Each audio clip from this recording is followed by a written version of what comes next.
معاشر المسلمين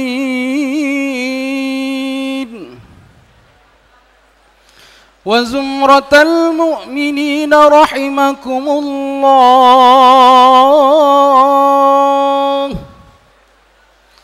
روي عن أبي هريرة رضي الله عنه أن النبي صلى الله عليه وسلم قال: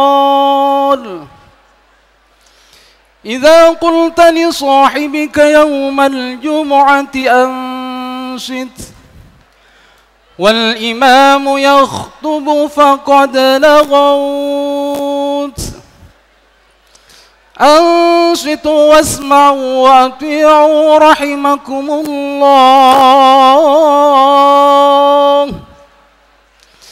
أنصتوا واسمعوا وأطيعوا أثابكم الله. أنصتوا واسمعوا وأطيعوا أجركم الله.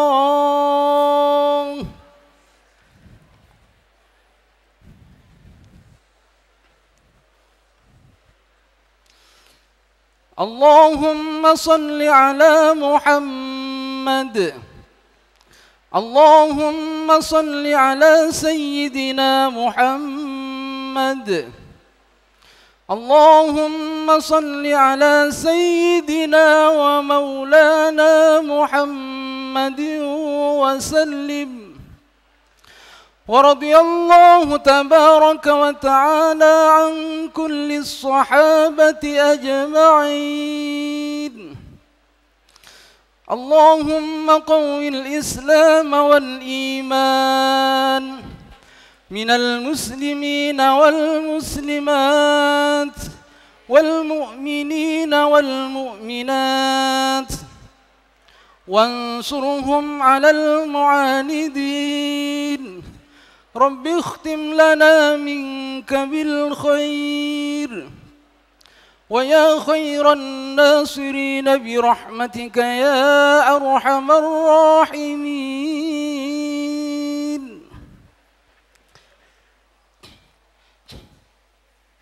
السلام عليكم ورحمة الله وبركاته.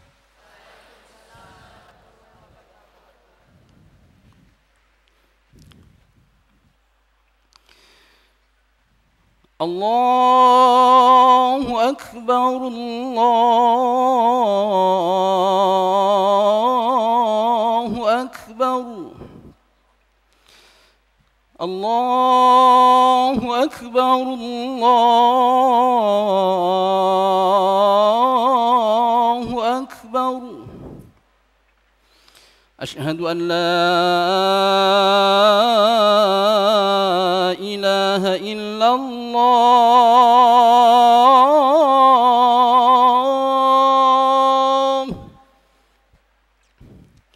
أشهد أن لا إله إلا الله.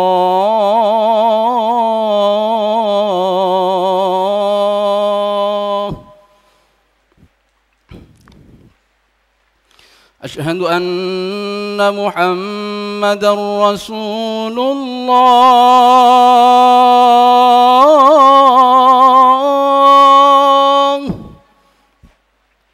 أشهد أن محمدًا رسول الله.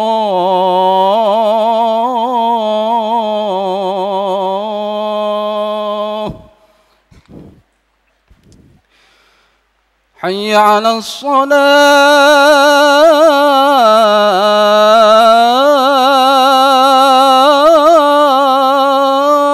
الصلاة. حي على الصلاة.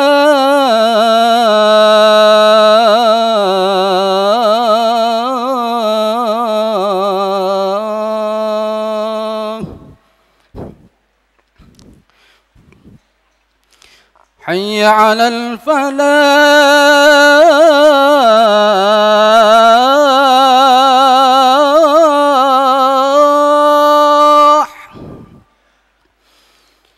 حي على على الفلاح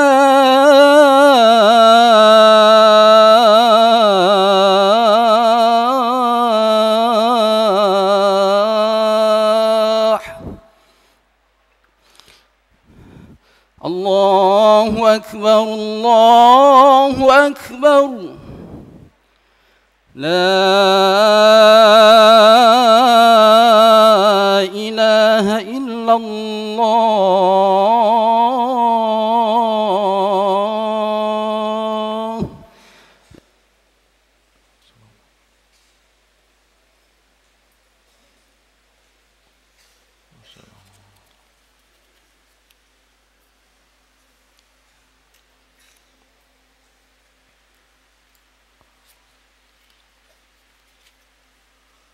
Innal hamdalillah nahmaduhu wa nasta'inuhu wa nastaghfiruhu wa na'udzu billahi min shururi anfusina wa min sayyiati a'malina.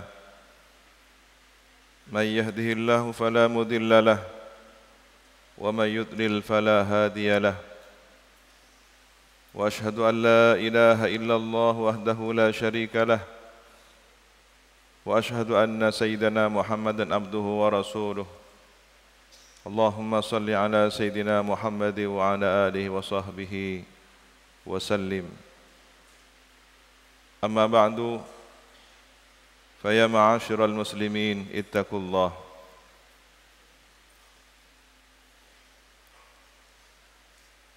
Yusha bin Nun adalah murid dari Nabi Musa alaihissalam. Menurut beberapa penafsir, beliau menimba ilmu selalu norak buntek, kintil, dan selalu berkhidmah, melayani, kendati pun bepergian. Di saat Nabi Musa alaihissalam hendak menemui Nabi Khidir, beliau Yusha bin Nun menyertai perjalanan amat jauh dan tanpa batas waktu tertentu. Hal ini seraya membawakan perbekalan, termasuk kepis yang berisikan makanan dan hut sejenis ikan. Praktek khidmah yang dilakukan oleh Yusha bin Nun tersebut adalah praktek khidmah yang terbingkai dalam bentuk suhbah pertemanan. Di dalam ayat berikut ini beliau disebut dengan fatan, artinya pemuda, bukan dengan sebutan murid atau ummat. Allah Subhanahu wa taala berfirman, "Wa idz qala Musa li fatahu la abrahu hatta ablugha majma'al bahrain hatta ablugha majma'al bahrain aw amdiya hukuba." Dan ingatlah ketika Musa berkata kepada pemudanya, "Aku tidak akan berhenti sebelum sampai ke pertemuan dua buah lautan, atau aku akan berjalan sampai bertahun-tahun." Quran Surah Al-Kahfi ayat 60. Kesetiaan, kesolidan, loyalitas barisan sebuah kolektivitas, kelompok, jamaah, atau pesantren, apalagi untuk tujuan perjuangan berdakwah menyampaikan risalah agama Islam, tidak terlepas dari keistiqomahan anggota pada mas'uliyah, tanggung jawabnya masing-masing.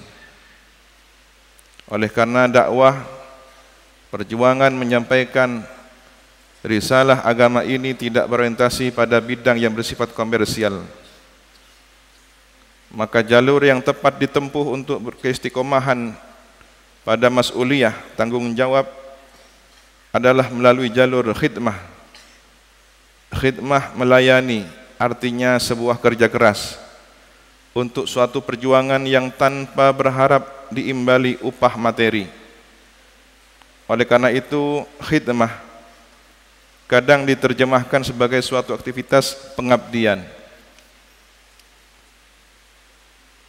Slogan montuk entara ngabdi ban ngaci, ada pesan pengabdian yang didahulukan.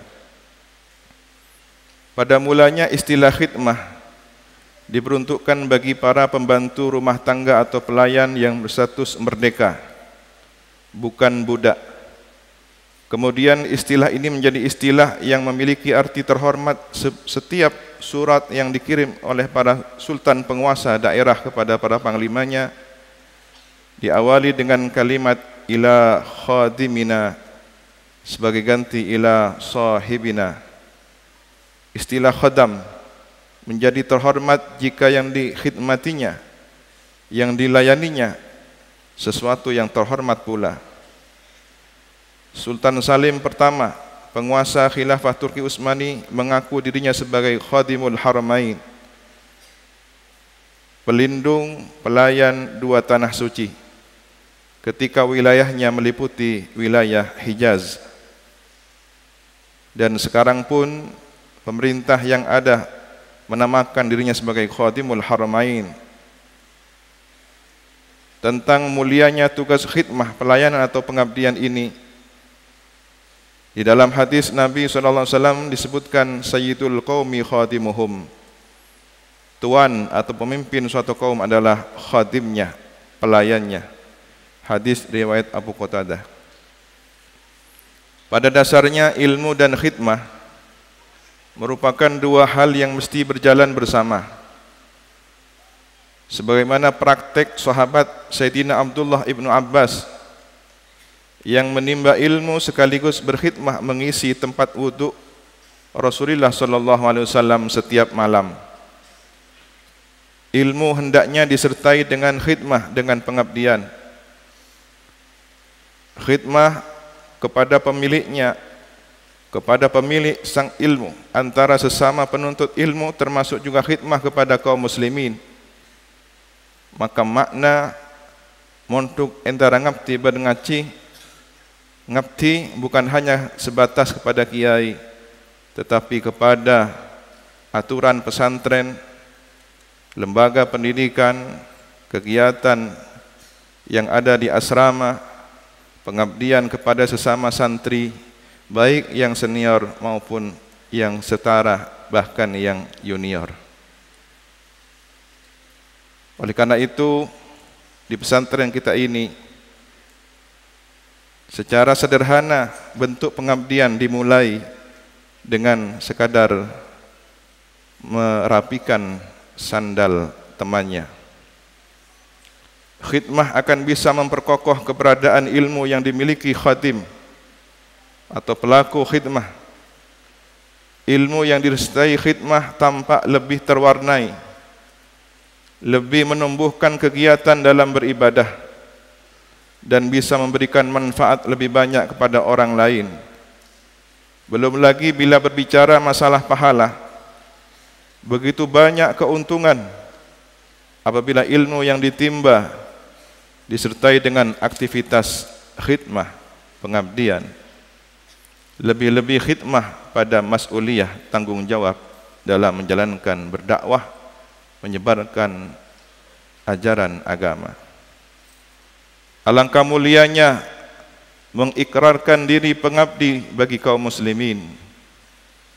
Tipe seorang khadim lazimnya mesti dimiliki sifat-sifat layaknya abdi, seperti sifat tunduk dan patuh, ikhlas, sabar, tahammul, bertahan, metahi, menanggung resiko dan lainnya.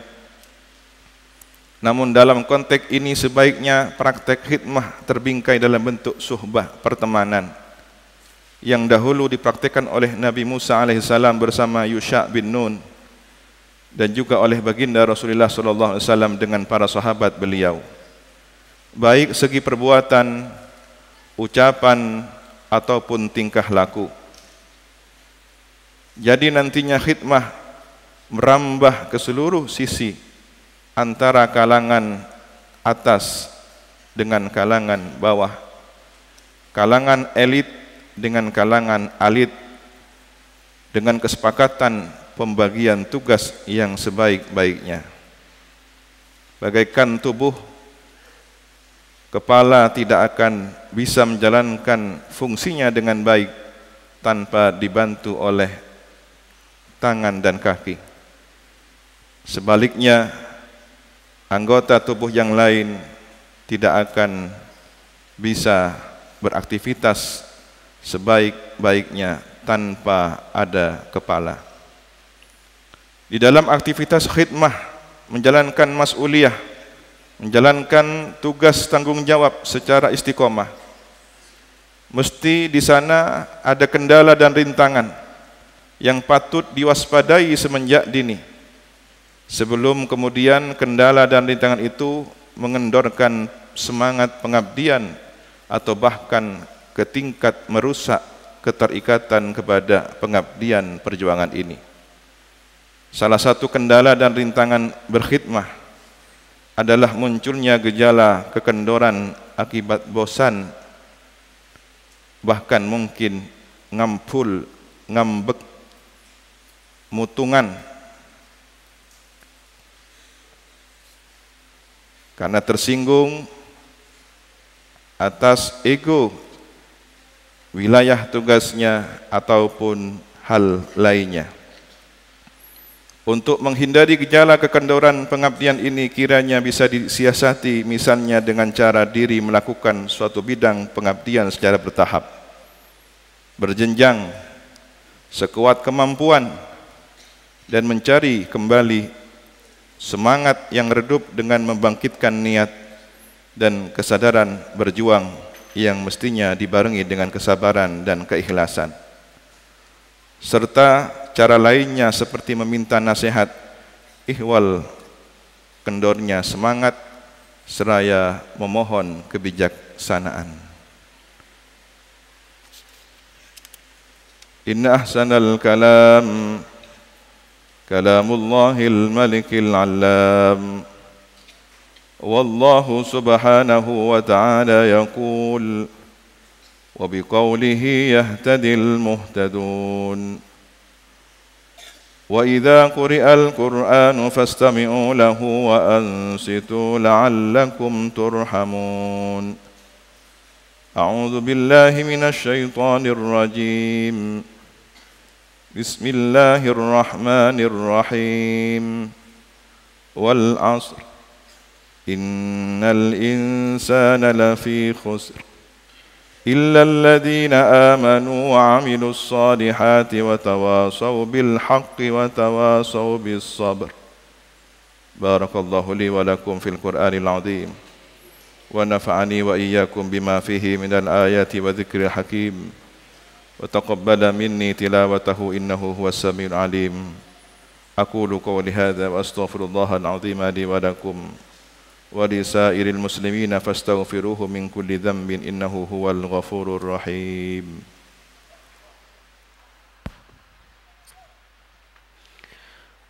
Allahumma salli ala Muhammad. Allahumma salli ala sayyidina Muhammad. Allahumma salli ala sayyidina wa maulana Muhammad.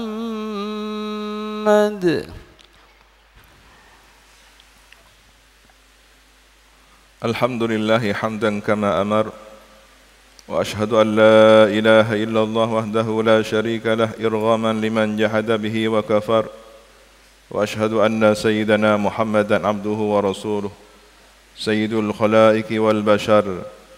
Allahumma salli wa sallim ala sayyidina Muhammadin wa ala alihi wa sahbihi mattasalat aynun binadhar wa udhunun bi khabar.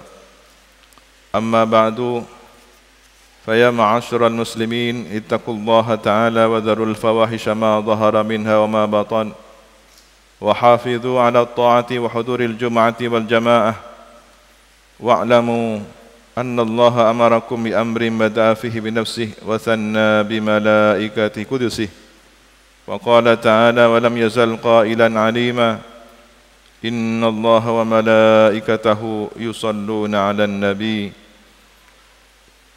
يا أيها الذين آمنوا صلوا عليه وسلموا تسليما اللهم صل وسلم على سيدنا محمد وعلى آله وصحبه أجمعين اللهم وارض عن الخلفاء الراشدين الذين قضوا بالحق وكانوا به يعدلون ساداتنا أبي بكر وعمر وعثمان وعلي وعن سائر أصحاب نبيك أجمعين وعن التابعين ومن تبعهم بإحسان إلى يوم الدين اللهم أعز الإسلام والمسلمين وأعل كلمتك إلى يوم الدين اللهم انصرنا من نصر الدين اللهم انصر من نصر الدين واخذل من خذل المسلمين اللهم اهلك اليهود والنصارى والكفرة والمشركين اللهم آمنا في دورنا وأصلح ولاة أمورنا واجعل اللهم ولايتنا في من خافك واتقاك اللهم ادفع عنا الغلاء والوباء والربا والزنا والزلازل والمحن وسوء الفتن ما ظهر منها وما بطن عن بلدنا هذا خاصة وعن سائر بلاد المسلمين عامة يا رب العالمين اللهم اجعل بلدة إندونيسيا هذا بلدة آمنة مطمئنة تجري فيها أحكامك وسنة رسولك محمد صلى الله عليه وسلم اللهم اغفر للمسلمين والمسلمات والمؤمنين والمؤمنات الأحياء منهم والأموات برحمتك يا أرحم الراحمين معاشر المسلمين إن الله يأمر بالعدل والإحسان وإيتاء ذي القربى وينهى عن الفحشاء والمنكر والبغي يعظكم لعلكم تذكرون فاذكروا الله العظيم يذكركم واشكروه على نعمه يزدكم واسألوه من فضله يؤتكم ولذكر الله أكبر